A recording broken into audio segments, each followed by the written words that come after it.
Hey guys, Icekill here, back with another What If. This time we're going to take on the Pokemon universe.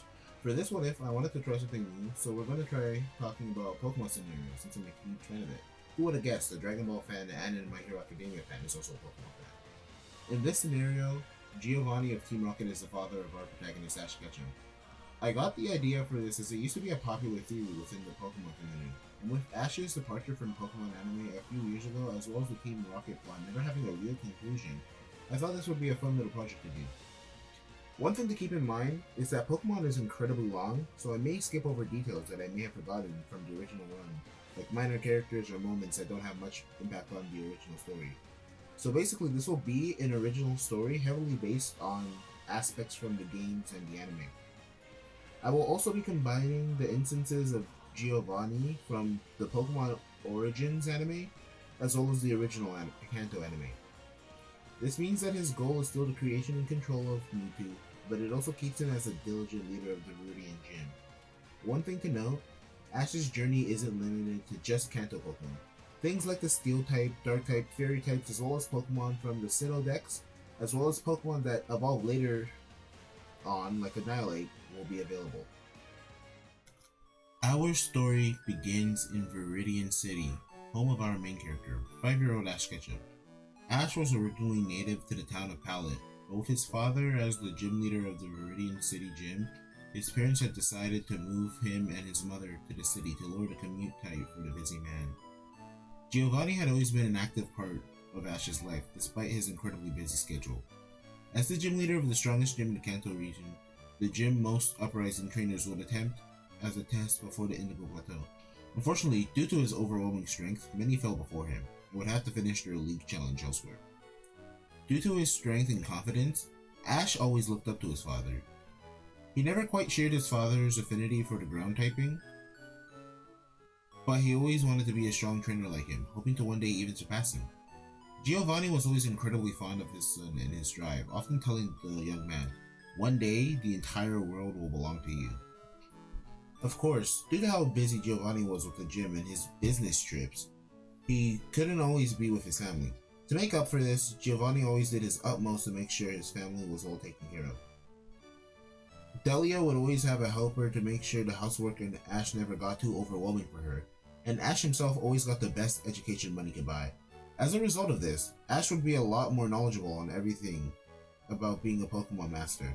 He'd have a deep understanding of type matchups and how to care for Pokemon.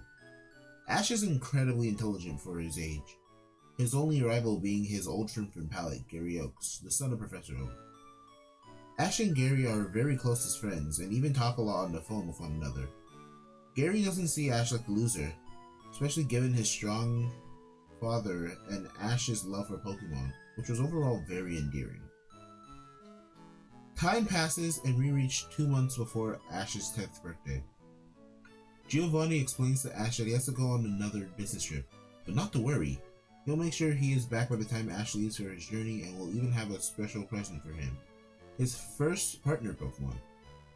This gets Ash very excited, telling his father to have fun and he'll be waiting for him. A month passes. We cut to a dark office where men clad in black with a big red R brandished on their shirts enter the room. "Boss, we have an interesting capture to show you." The chair swivels around to reveal Giovanni, the boss of the gang of the criminals known as Team Rocket. "Oh?" The man would say, intrigued. "Go on, spit it out. I don't have all day." The two Rocket grunts would present a giant cage, uncovering it to reveal 3 creatures. A Pichu and baby Kangaskhan shivering in fear, clutching onto one another for emotional support, and their supposed mother growling aggressively at the two of them, as if to say, "Release us or face consequences." At face value, Giovanni isn't too interested. Kangaskhan are rare. Good job. I'm not too interested in a lowly Pichu, however. Open the cage so I can capture them and send them off for testing. Once the cage is open, Giovanni lobs 2 Pokeballs at the scared and injured Pokemon. A regular Pokeball for Pichu and an Ultra Ball for Kangaskhan, and its actual child. Due to the Pokemon's exhaustion, fear, and injuries, they don't put up much of a fight and begin to comply with their new life. A week passes, and the rocket scientists get back to Giovanni. "Sir, the results for the 2 Pokemon recently acquired are back. Kangaskhan is relatively normal, although its latent abilities are well above its margins for its species. This puts a smile on the crook's face. This is excellent news. And what about the rat? Maybe it has some potential too after all. The scientist will proceed to answer his question. About the Pichu, it's simply extraordinary. We've never seen a member of its species with such latent potential. It seems it's just as a Pichu, its max output is already rivaling those of fully evolved Raichu. It tends to hold back, however, likely due to its species being horrible at control, and it may harm itself or others. This puts the Rocket Boss in an even better mood than he was prior. This is perfect. A Pokemon so small, yet with the potential to claim the world with its power, is just what I needed for the future of Team Rocket. The emphasis on the word future confuses the scientist, but before they gain the opportunity to question him on this, he sends the scientist back to the lab, but not before taking the Ultra Ball containing Kangaskhan, claiming this Pokemon could use some professional training. He requests that the Science Division performs more extensive testing on Pichu to further figure out the full scope of its abilities. During these 2 extra weeks of testing, Pichu's put through the most difficult, strenuous task. Tests of speed, physical strength, and electrical output. The small mouse seldom gets the time to rest and relax anymore. It hates this. It used to be able to live a life of peace and happiness with its mother and sibling before these men in black approached and changed everything. Now it lives as a literal lab rat, forced to do their bidding, and it hasn't seen its family in a week. Pichu blames all its misfortune on these humans that captured its family, growing disdain for humans in general. Thinking of its family, Pichu sheds tears as it begins to glow in an evolutionary light. Its ears and body grow bigger. With this evolution comes increased strength, stamina, and most importantly, control. With its despair turning into rage, the electric rodent lets out a cry of its name, releasing a fierce discharge that doesn't discriminate between scientist to grunt to fellow Pokemon. This draws in the attention of Giovanni, who is walking down the halls in hopes of personally supervising Pichu's testing. When he opens the door, he is shocked. Quite literally, in fact, by Pichu's discharge attack. This, however, doesn't upset the Rocket Boss. Such power and potential, it's astounding. You're not quite where I want you, but you are still well above your peers in your species. It's a shame you're such a hothead, but no matter. I know my own hothead, who I believe you'll grow alongside incredibly in the name of the glorious Team Rocket. With this, Giovanni drops a Great Ball. From the blue ball emerges a Rhyhorn, whose Lightning Rod ability directs most of the discharge attack at its arm. Rhyhorn, how about we let our rodent friend here take a rest? Use Drill Run. The Rocky Rhinoceros charges as Pikachu, its horn shrouded in earthly energy. It drives its horn into Pikachu's underbelly, immediately knocking it out. As Giovanni pulls out Pikachu's Pokeball to return it so it can get checked out and taken care of, he says to himself, I know an upcoming Pokemon trainer who is going to love this Pokemon and its potential. Back at the Ketchum residence, it is the night before Ash's birthday. A key begins to jingle at the Ketchum residence door in Viridian City. Soon to be 10-year-old Ash Ketchum hears this and is extremely excited. As soon as Giovanni steps foot in the house, he is hit by a double edge by the raven-haired boy. Dad, I missed you. Do you have my Pokemon? Giovanni laughs and hugs his son back. Ash, my boy, have you been treating your mother well? I do have your Pokemon, but you're not quite 10 yet. The young man is starting to get restless, super excited about the journey ahead of him. That's when a voice shouts from the kitchen, Delia. She reminds Ash to let his father change out of his work clothes and help her set up the table for dinner.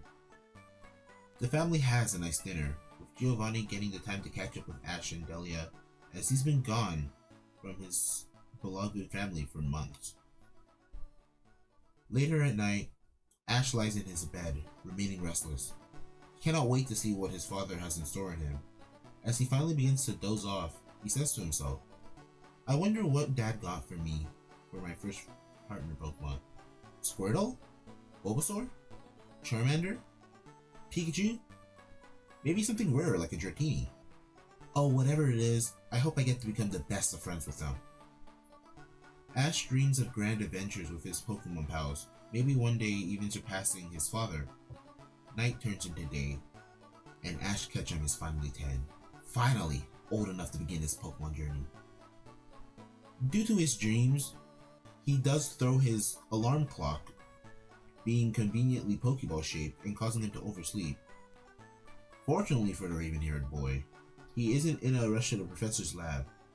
He wakes up, gets changed, and goes downstairs to meet his friends and family, who are waiting there with a birthday cake to celebrate the start of this new chapter in the young man's life. His friend Gary and his grandpa had decided to stop by to wish him a happy birthday, as well as to showcase Gary's first partner Pokemon, Eevee. Sweet, isn't it, Ashy boy? The Palette native would say.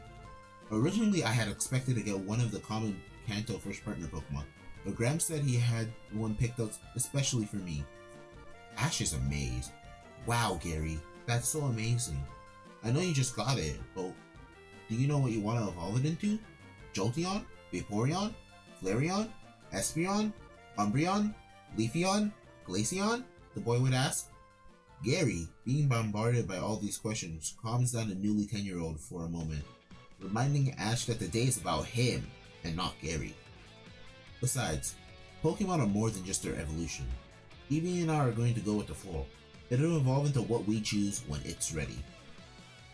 Ash, now calmed down, enjoys the festivities for a while opening his present. From Gary, it's a shiny badge case for the Kanto Gym Challenge. From Professor Oak, it's the newest Pokédex, up to date with even Pokemon rare to the Kanto region. From his mother, it's the official merch chat from the Indigo Plateau, signed by Champion Lance himself. Finally, from his father Giovanni. This is the moment Ash had been waiting for months. His father places down a case filled with Pokeballs, Great Balls, and Ultra Balls. These are all empty, of course, used for catching wild Pokemon. Then he places a special Thunderbolt-themed case with a single Pokeball in it. Ash looks at the case and is filled to the brim with excitement. You got me an electric type, that's so cool. I bet you wanted me to have a challenge when I finally face your ground type gym, huh Dad? Giovanni laughs all this off, telling Ash to just open it and see the Pokemon, with an almost wicked smirk on his face. Delia takes notice of this, not thinking too much about it however, as her husband tends to make rather odd looking faces at times. Ash opens the ball, excited at the potential Pokemon inside. Electric? Elekid? Shinx? Tons of possibilities run through the young man's head. When he finally presses the button to get the Pokeball open, a bright light envelops the room. When the light fades, Ash sees a small yellow rodent, rubbing its eyes as it's the first time it's been out of its cage in a while. It lets out a small Pika to signify its grogginess before fully taking in its surroundings. It first locks eyes with Ash, and while it is usually on guard around humans, Ash's eyes have a look of genuine intrigue and warmth to them. This just causes Pikachu to look annoyed rather than scared or defensive. Hi Pikachu, the boy would say to his new partner. We're going to become the best of friends and become the strongest together.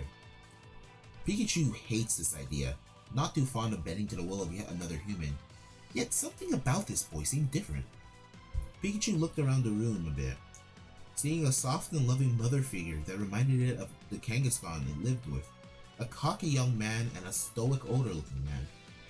He begins to think that, despite this not being the absolute most favorable situation for it, it may be able to get used to this, especially with such an interesting boy who keeps calling him partner. But then, Pikachu's eyes catch one more set of eyes. Giovanni. That cold glare. It brings back memories. Bad memories. Pikachu wants out. He needs out. He unleashes another discharge, shocking everyone in the room. Again, quite literally. Once he sees that everyone is stunned from the electric energy coursing through their muscles, it jumps out the window, bolting to the nearby route. It doesn't care where it goes, as long as it never sees that man again. When the electric shock fades from their bodies, Ash is distraught. Why doesn't Pikachu like me? Giovanni, however, isn't all that surprised. Given the rat's last outburst when it had evolved, he should have seen this coming. He simply chooses to write this off as a failure. While losing such a promising tool is a shame, he still has other projects he's working on. I'm sorry about that, son. If you'd like, I have a lot of other promising Pokemon for you to use as your first partner Pokemon. Giovanni places his hand on Ash's head, patting it as if it were to comfort him the same way you pet a Persian or a Dokkaty. Thanks, Dad, the Raven-haired youth said, but if I'm going to become a Pokemon Master, I need to befriend all Pokemon, or at the very least understand them. I have a feeling which route Pikachu is headed towards. I'll go find him. Ash runs off in the direction of Route 22. Not before grabbing his Pokédex, Pokéballs, and Pikachu's Pokéball. We cut back to Pikachu, who has slowed down his pace on the outskirts of Viridian City. It's safe now, or so it hopes. Now it's hungry. The yellow mouse begins to forage for food, but it's not very successful. It doesn't help its case that many wild Pokemon view Pikachu as a trainer Pokemon. Pikachu fends off a ton of wild Pokemon that want a shot at it. Pidgeys, Rattatas, Spearow, Starly, Sentret, Poochyena, and many more. Now, for a while, Pikachu can fend off the Pokemon. The process is exhausting, however. Use Discharge, use Agility, Run, Wash, Rinse, Repeat. Eventually, Pikachu stumbles across a patch of berries. Salvation at last. The electric mouse thinks that to itself. As Pikachu begins to eat and recover his strength, he notices he isn't alone. Ash walks through the outskirts of Viridian City, believing this is where Pikachu ran off. On his way to find his supposed partner, Ash stumbles across many tired Pokemon, some seeming to be riddled with paralysis. They must have attacked Pikachu, the boy cleverly deduces. Feeling like he's getting closer, the boy runs after in the direction of the fallen Pokemon, leaving them cherry berries so they can recover from the paralysis. As he's running, he spots a redhead with a bike, and he stops to briefly ask for directions. Sorry, miss, have you seen a Pikachu running here? Pikachu? They don't usually live in this area. But I think I did see a mouse-like Pokemon running in that direction. As the girl points in the direction she saw Pikachu run off, the two hear a sharp scream, a cry of a distressed Pokemon. Pikachu! Exclaims the raven-haired youth. Ash is about to run off in the direction of the screech, but he notices the girl has set her bike down. Sorry, but I need this! Before the redhead can even shout, hey, Ash is taken off of her bike. This gets him to the location much faster than running ever could. When he finally gets this, he notices a horrible scene. Pikachu is getting ganged up on by a group of wild men. Pikachu had been putting up a fight at first, but the monkeys are too much for it. One in particular is overly defiant, getting up after every discharge.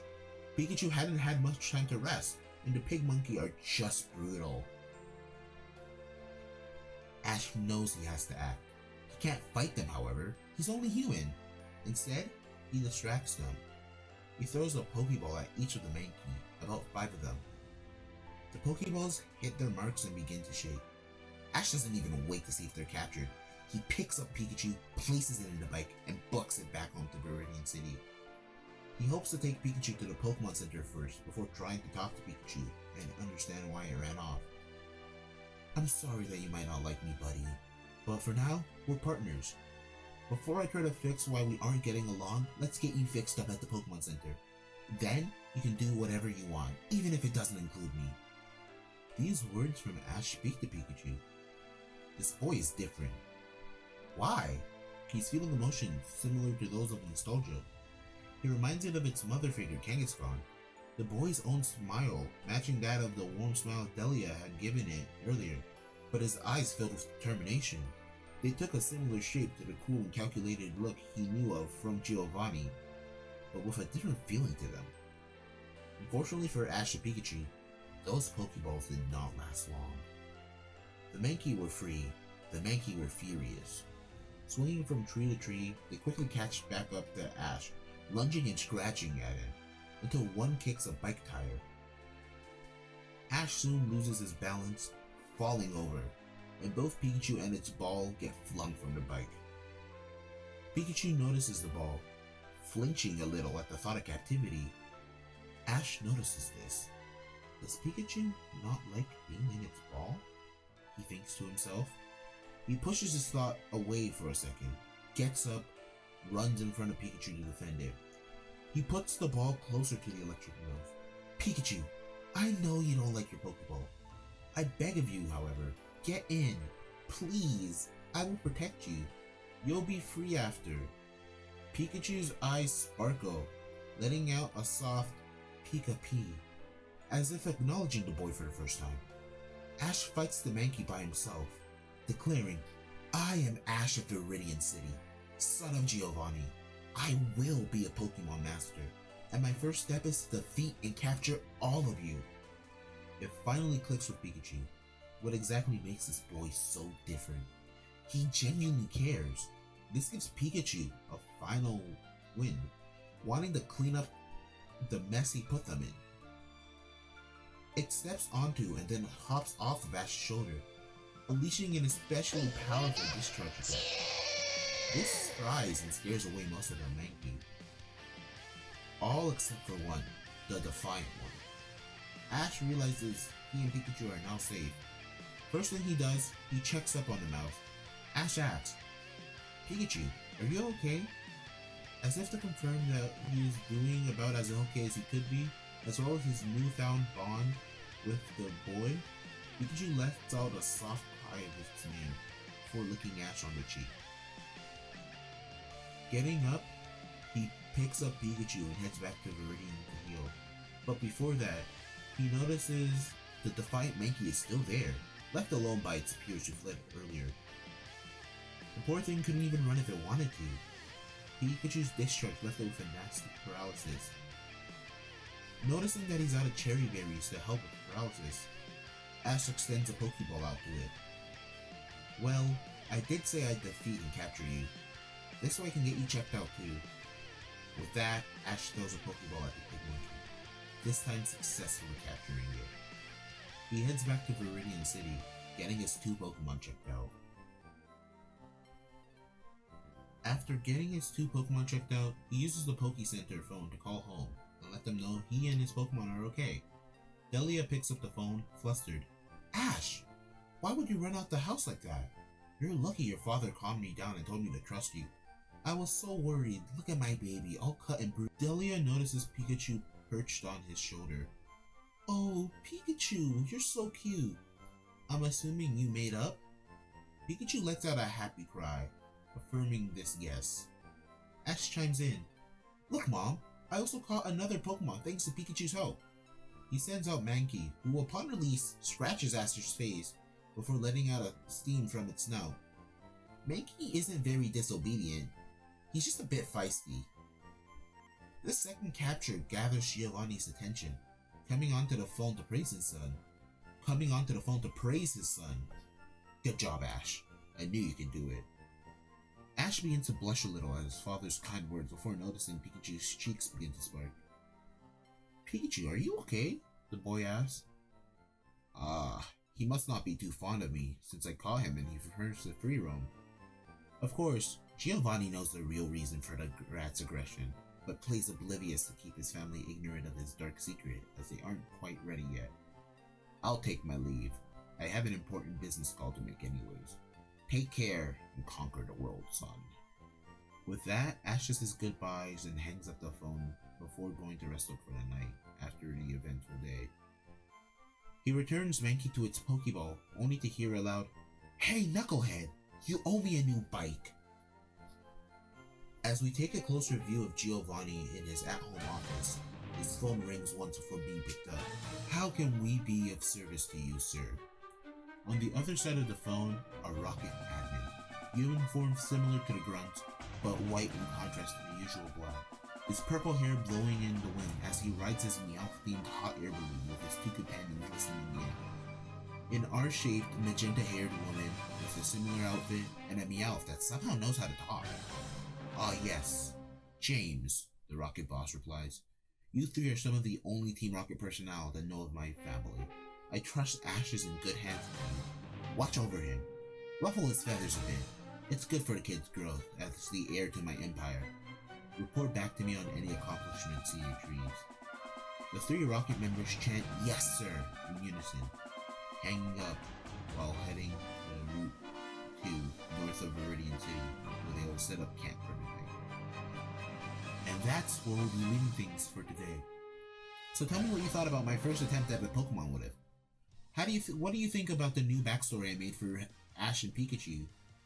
Where in the original, Pikachu was caught by Professor Oak and given to Ash, and only had a slight disliking of humans, whereas in this story, Pikachu was captured entirely by Team Rocket, basically abused by it, and has a little bit of PTSD and trauma that may affect it going on.